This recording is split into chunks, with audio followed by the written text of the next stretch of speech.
ಅಸ್ಸಾಂ, ಕೇರಳ ಮತ್ತು ಕೇಂದ್ರಾಡಳಿತ ಪ್ರದೇಶ ಪುದುಚೇರಿ ವಿಧಾನಸಭಾ ಚುನಾವಣೆಯ ಪ್ರಚಾರಕ್ಕೆ ಇಂದು ಸಂಜೆ ತೆರೆ ಬೀಳಲಿದೆ.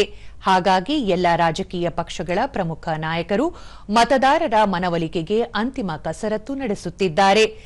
ಅಸ್ಸಾಂನ 126, ಕೇರಳದ 140 ಮತ್ತು ಪುದುಚೇರಿಯ 30 ಸ್ಥಾನಗಳಿಗೆ ಒಂದೇ ಹಂತದಲ್ಲಿ ಗುರುವಾರ ಮತದಾನ ನಡೆಯಲಿದೆ.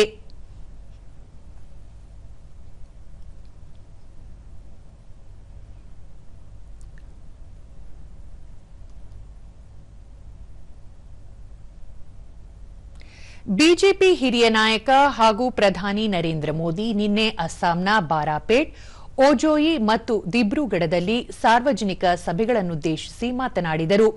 ಬಿಜೆಪಿ ಅಸ್ಸಾಂನಲ್ಲಿ 3ನೇ ಬಾರಿಗೆ ಅಧಿಕಾರದ ಚುಕ್ಕಾಣಿ ಹಿಡಿಯಲಿದೆ ಎಂದು ವಿಶ್ವಾಸ ವ್ಯಕ್ತಪಡಿಸಿದ ಅವರು, ರಾಜ್ಯದ ಪ್ರತಿಯೊಂದು ಜಿಲ್ಲೆ ಹಾಗೂ ಪ್ರಾಂತ್ಯವನ್ನು ಅಭಿವೃದ್ಧಿಪಡಿಸಲಾಗಿದೆ. ರಾಜ್ಯದ ಅಭಿವೃದ್ಧಿ ಎನ್ಡಿಎ ಪಕ್ಷದ ಅಗ್ರ ಆದ್ಯತೆಯಾಗಿದೆ ಎಂದರು. वन रैंक वन पेंशन भी है।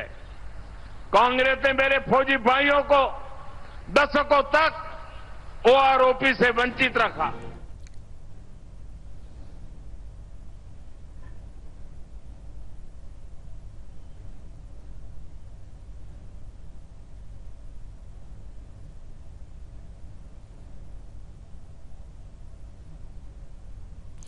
ಕಾಂಗ್ರೆಸ್ ಕೂಡ ತನ್ನ ಪ್ರಚಾರವನ್ನು ಬಿರುಸುಗೊಳಿಸಿದೆ. ಪಕ್ಷದ ಹಿರಿಯ ನಾಯಕಿ ಕುಮಾರಿ ಸೆಲ್ಜಾ ಗೌಹಾಟಿಯಲ್ಲಿ ನಿನ್ನೆ ಮಾತನಾಡಿ, ಕಾಂಗ್ರೆಸ್ ಸರ್ವರಿಗೂ ನ್ಯಾಯ ಹಾಗೂ ಸಮಾನ ಹಕ್ಕುಗಳನ್ನು ದೊರಕಿಸಿಕೊಡಲು ಶ್ರಮಿಸುತ್ತಿದೆ ಎಂದು ಹೇಳಿದ್ದಾರೆ. ಅಸ್ಸಾಂ ಗಣ ಪರಿಷತ್, ಅಸ್ಸಾಂ ಜಾತೀಯ ಪರಿಷತ್ ಮತ್ತು ರೈಜೋರ್ ದಳ ಕೂಡ ಪ್ರಚಾರ ಕಾರ್ಯವನ್ನು ಬಿರುಸುಗೊಳಿಸಿದೆ.